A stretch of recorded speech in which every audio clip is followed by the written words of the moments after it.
There is exactly one log cabin for sale in Tennessee right now with land under $100,000. One. Not one per county, not one per region. One.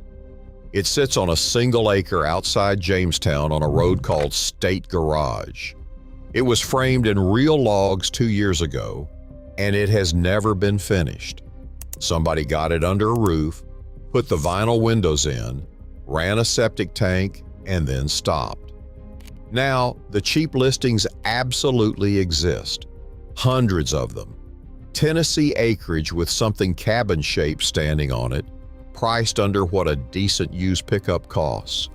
What nobody tells you is that the thing standing on it is almost never what the word cabin makes you picture. So we went and pulled 5 of them. Real addresses, real asking prices. Every one of them lived this week. Only one is made of logs, and honestly, the 4 that are not turn out to be the better story. Here is what happens when you actually run the search. Statewide, Tennessee has around 550 cabin properties sitting on the market, and the median asking price on them is $649,000. The average is closer to $900,000. That is the market you are walking into, and it got built by the short-term rental boom out in Sevier County, where a log cabin 20 minutes from Pigeon Forge stopped being a house and became a machine that prints rental nights. Underneath that number, there is a second market, and it is the one nobody makes videos about. When a licensed East Tennessee cabin brokerage runs its own live feed for log cabins under $100,000, the feed comes back with 2 results. One of them is an auction placeholder priced at -$1, which is a computer having a rough morning. The other one is the Jamestown cabin. Part of this is a filing problem. On a listing sheet, cabin is not a construction type. It is a mood. There is a separate field for the actual material, and it says frame or brick or vinyl or manufactured or log. Almost nothing under $100,000 in this state has the word log sitting in that field. Type cabin into a search bar and you get everything, because the search bar is reading marketing copy, not lumber. So the honest version of this video is not 5 log cabins.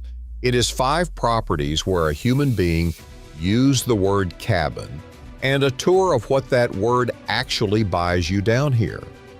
Now, if you want a real plan instead of getting burned on your next big unique property buy, scan the QR code and take a look at the Unique Property Buyer's Handbook. It's a step-by-step guide for ordinary people like us. Where to actually find these places, how to spot the hidden flaws that turn a bargain into a money pit, how to finance the stuff banks won't touch, and how to buy it without getting taken. Catching just one hidden flaw pays for the guide 100 times over. Plus the direct links to the government auctions and tax sales most people never find. Links in the description. All right, so here is where it gets complicated. We start on the South Cumberland Plateau in Tracy City, Grundy County, on a corner lot on 11th Street. $48,900 for 1 1/3 acres, with a ridge view that runs out across the plateau towards Savage Gulf. That is a view people pay 6 figures for an hour north of here in Crossville, on land that is objectively flatter and less interesting. The listing files it as a ranch. There is a structure on it, and the seller has one thing to say about the plumbing, which is that a septic tank is present on the property. Present, not connected, not permitted, not inspected. Present. That is the level of confidence we are working with.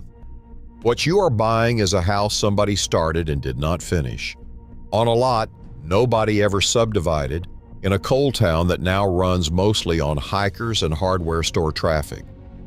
The price came down $1,000 since it went up, which tells you the seller is paying attention and nobody is calling. It is the cheapest thing in this video by a mile, and it is the one I would be most careful with because an unfinished building with an unhooked septic is not a discount. It is an invoice you have not opened yet. A soil test up there can come back fine, or it can come back saying the rock starts a foot down and your septic field has nowhere to go. That answer costs the same either way. Somebody in Tracy City had a plan and the plan ran out. That is not unusual up there. The mines closed generations ago and the plateau has been reinventing itself around state parks ever since. And a lot of that reinvention shows up as half-built houses with beautiful views and no plumbing. Number 2 is up in Fentress County on Flat Rock Road outside Jamestown, and this one is genuinely lovely. $99,900 for 9 1/3 acres, completely unrestricted, with a brand new gravel driveway and a gated entrance. 2 creeks run through it. 2 natural springs come up out of the ground on it. There is an outdoor shower. Public water sits at the road. Dale Hollow Lake is half an hour up the highway. The seller took 77 photographs of it, which is the behavior of a person who loves a piece of land. And then you get to the building, and the building is 272 square feet. Insulated, wrapped in Tyvek, sheetrock inside, shingled roof on top, and the listing very carefully calls it a versatile outbuilding. Not a cabin, an outbuilding, weekend retreat, workshop, storage, or a base while you build the real thing. That is the honest framing, and I respect it enormously. Nobody is pretending here. You are buying 9 acres of creeks and springs and a very good shed to sleep in while you figure out the rest. The word unrestricted is doing real work in that listing, by the way. No covenants telling you what you can park, build, raise, or leave sitting in the yard. You can live in a camper while you build. You can run chickens. For a certain kind of buyer, that one word is worth more than the acreage. And there is owner financing up to $40,000, which on raw ground like this beats any granite countertop anybody could have put in it. Banks do not like lending against land with a shed on it. The seller does not have that problem. Number 3 is where this stops being a real estate video and starts being something else. Holladay, Benton County, out in West Tennessee, minutes from the river. $99,000 for 12 3/4 acres, unrestricted, with a wet weather creek and views from the top of the hill. There is a well on site, electric at the road and run up to the top of the hill, and a graded driveway. So far, so normal. Then you read the rest of the listing. The property comes with a 1978 Airstream, which the seller describes as being in really decent condition. It comes with a 38-foot pop-out recreational vehicle parked on the cleared acreage up top. It comes with a converted school bus, a well house, and a storage shed that doubles as a storm shelter. Then a large shed somebody turned into a full bathroom and laundry room. That shed is why the listing says 2 bedrooms and 3 bathrooms and 500 square feet. It is not a house, it is a compound. The septic tank is installed at the top of the hill. It is not hooked up. No soil report has been done, which means nobody has confirmed the ground will take it.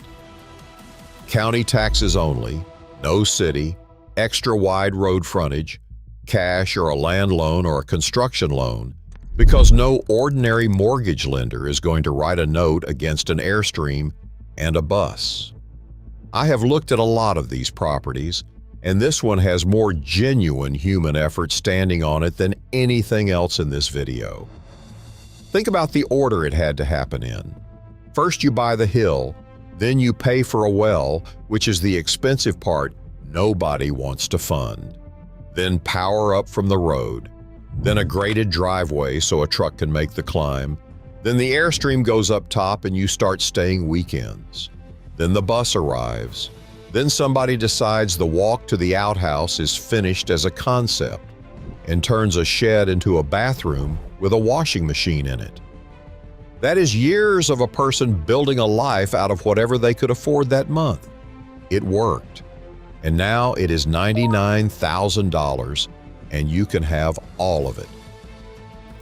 Number 4 costs $75,000 and sits on 8 surveyed acres on Hatfield Creek Road in Newcomb, up in Campbell County, close enough to Kentucky that the directions offer you a route down from Lexington. The last few miles run along Whistle Creek Road, which starts as asphalt and gives up partway through. You bear left 3 times. Once you reach the hayfield, the listing recommends opening a hunting app on your phone to work out where the property line actually is. The cabin is 384 square feet and Amish carpenters built it. Natural pine ceiling, insulated walls, finished on the inside. Somebody framed an extra wall to separate the bathroom, and the tub, shower, sink, and toilet are all sitting there roughed in. There is a basic panel, flush-mounted lights, outlets on the walls, a plug ready for a range, and an opening cut for a window unit. Everything is ready. Nothing is connected. You supply the appliances, you build the septic yourself, and tie the rough plumbing into it. And for heat and cooking and power, you pipe into the natural gas well that is sitting on the property, because the land is off the grid entirely. Or you go solar.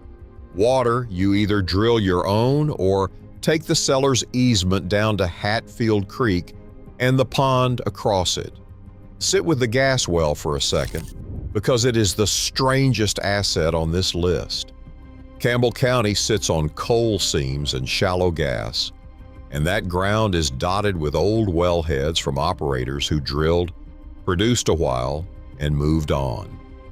Owning one means your heat, your stove, and your generator all run off something coming out of your own dirt.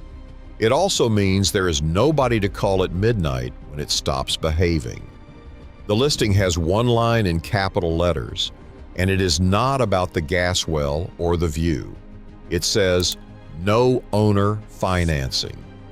Somebody built this thing carefully, wired it, plumbed it, insulated it, cut the opening for the air conditioner, and then made very sure you understand they are not going to carry the paper for you.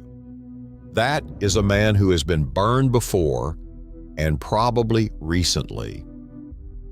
Which brings us back to Jamestown and the only actual log cabin in this video.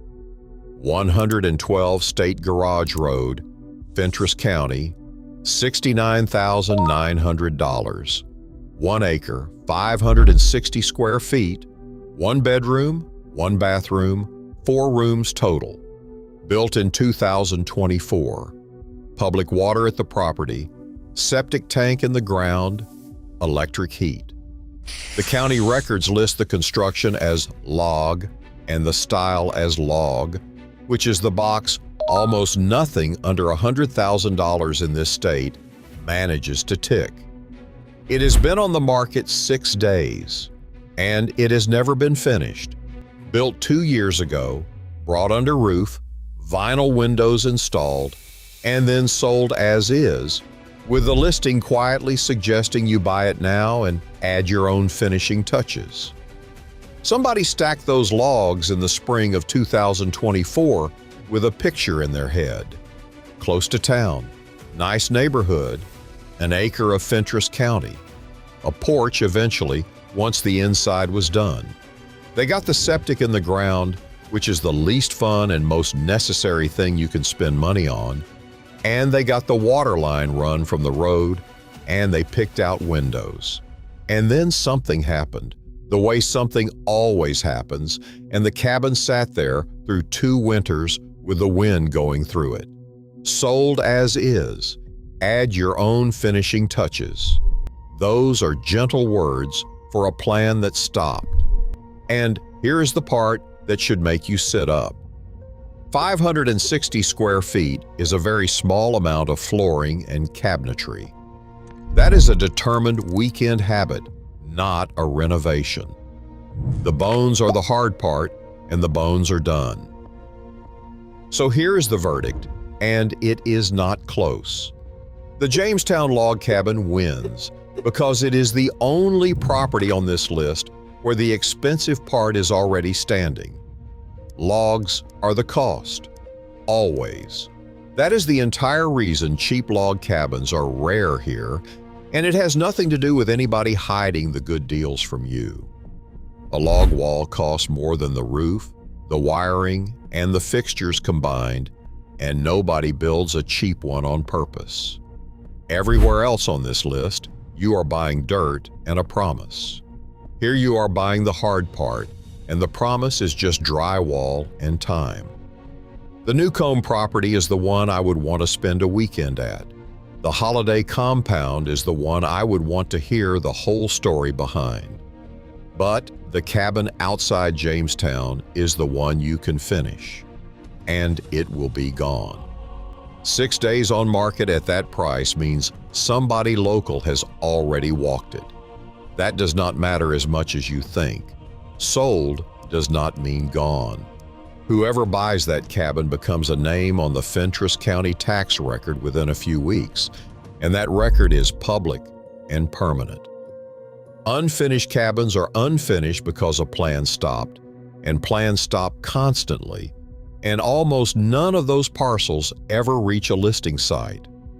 Pull up the county property assessor, look for parcels carrying improvement value with no owner mailing address in that county, and write the one letter nobody else in Tennessee is going to write. That is how the good ones actually change hands down here. Before we wrap up, one last reminder. The unique Property Buyer's Handbook and the QR code walks you through the whole journey from finding a place to moving in and hands you the direct links to the auctions most people never find. Everything you need to finally own a place that's truly one of a kind. The link's in the description. So which one are you taking? The finished logs you have to drywall yourself, or the 9 acres of creeks and springs where you start from nothing? And be honest with me in the comments. If you bought the Holladay place, are you keeping the school bus?